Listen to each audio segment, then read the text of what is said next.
Do our brains use predictive text and autocorrect?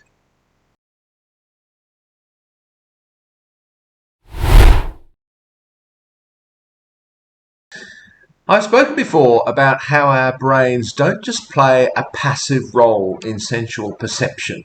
They don't just passively receive all this input from the environment. First of all, they filter what we see, hear and feel, etc. There's a hell of a lot of stimulus out there, and if we just let it all in, we'll be completely overwhelmed. Our brains sort through what we see and hear and try to prioritize a kind of sensory triage. When this goes wrong, we can be in serious trouble. For instance, in schizophrenia, there's evidence that this filtering system breaks down, possibly in two different ways. First, especially during acute psychosis, too much information gets past these filters and it's simply overwhelming. But at other times, this filtering system causes the brain to focus too much on the wrong stimulus. Something becomes the center of attention that doesn't warrant it. People may become paranoid, for example, and begin focusing on irrelevant things in the environment that suddenly take on deep significance. The brain begins to put the world together inappropriately. But even without these malfunctions, it's clear that the brain helps to construct the world for us by filtering and organizing all of this sensory input. And, to some extent at least, the world our brain constructs for us is unique. Vision is an obvious way in which this can occur. Most of us see in three colours, which is called trichromacy. But some of us see only in two colours, dichromacy, which is what we call colour blindness. And a rare few, apparently, see in four colours, tetrachromacy.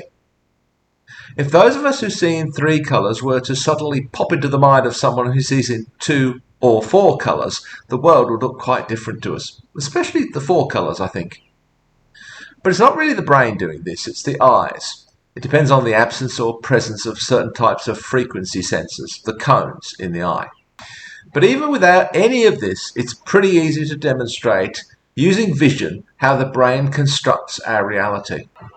Do you remember the dress that divided the world? Here's a reminder. In 2015, this image flooded the internet. What colour is the dress? 57% saw the dress as blue and black. 30% saw it as white and gold. 11% saw it as blue and brown, and 2% reported it as other. How can this be? Well, one theory concerns whether we imagine the dress to be in the shade or not. Those who think it's in the shade tend to see the dress as white and gold. Those who think it's in full light see it as blue and black. If you think the dress is in the shade, your brain extracts the shade from the image and extrapolates, autocorrects if you like, to what it thinks the colours would be in full light. For the record, I see it as white, well, creamish anyway, and gold. And that seems absolutely clear to me, absolutely unambiguous. And for the record, it's actually black, or navy blue, and blue.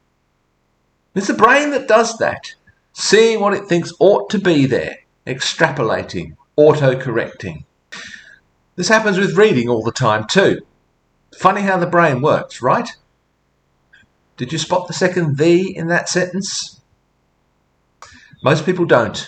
The brain simply filters it out. From experience, it knows it shouldn't be there, so we simply don't see it. Well, this got me thinking. If the brain so obviously does this with sight, does it do it with the other senses too? And I got to thinking specifically about hearing. In some respects, it's obvious that it does. There's a lot of random noise going on around us all the time, but we're able to focus on the person in front of us if they're speaking, sometimes. Or we're able to selectively edit out our nagging partner. But are there other ways in which the world I hear may be different from the world you hear? Well, sometimes we hear what we think a person said rather than what they actually said, rather like those words on the screen earlier. The brain auto-correcting again. But What about music? Yeah, this got me thinking about music.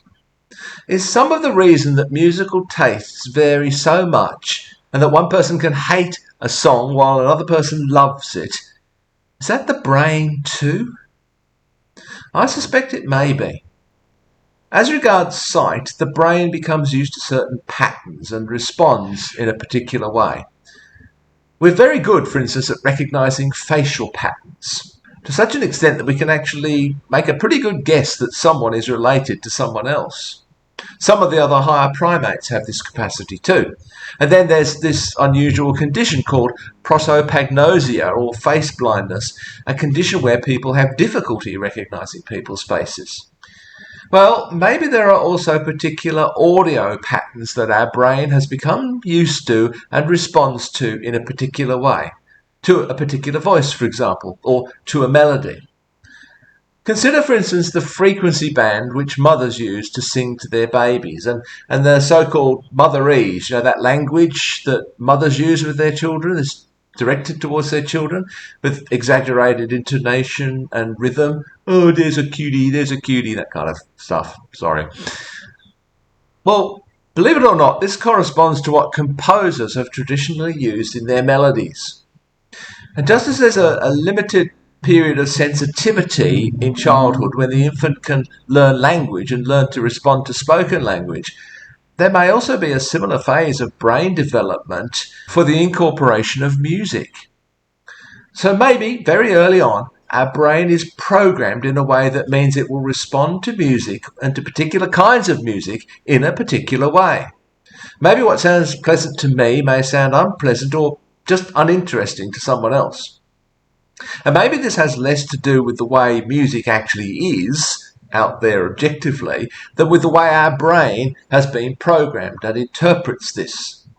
There are certainly some universal elements to this, to the way the brain constructs music. For instance, most of us know when two notes are harmonizing rather than being discordant, unless perhaps you're tone deaf, which is a kind of audio color blindness. Most of us also have a sense, whether we can articulate this or not, of when a musical progression is unresolved, and our brain awaits that resolution and the satisfaction that usually comes with it. But perhaps some people are more attuned to disharmony, and maybe that's true of music in some other cultures. Maybe some of us are more able to cope with a lack of resolution in our music, and it can even become a source of satisfaction in itself. Perhaps, just perhaps, our brain plays as big a role in constructing music as the ear does and as the actual voice and musical instruments do, in a way similar to how the brain constructs what we see. So, when we both listen to the same piece of music, maybe we hear different things.